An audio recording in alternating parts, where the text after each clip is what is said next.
মেট্রোপলিটানোতে ১-১ draw. এমিরেটসে UCL সেমিফাইনালের এখন second leg. Home advantage আর্সেনালের কাছে। আর্সেনাল জয়ী তাদের ২০ বছরের স্বপ্ন।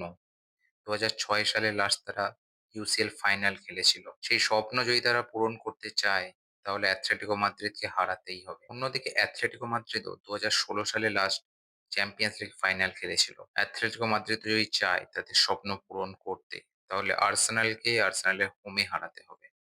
আর সেই কাজটা কিন্তু খুব একটা সহজ হবে না। ফার্স্ট লেগে যা হয়েছে ভুলে যাও। সেকেন্ড লেগটা এমিরেটসে।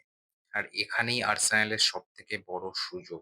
২০২৬-এ চ্যাম্পিয়ন্স লিগ সিজনে আর্সেনাল এখনো পর্যন্ত একটাও ম্যাচ হারেনি।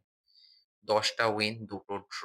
আর নিজেদের হোমে এমিরেটসে লাস্ট ১১টা ইউসিএল ম্যাচে মাত্র ১টা হেরেছে আর্সেনাল। অ্যাথলেটিকো মাদ্রিদের রেকর্ডও খারাপ নয়। ইংলিশ টিমের বিরুদ্ধে ২ লিগ মিলিয়ে ম্যাচে লাস্ট ১৫টা ম্যাচের মধ্যে ১১টা জিতেছে।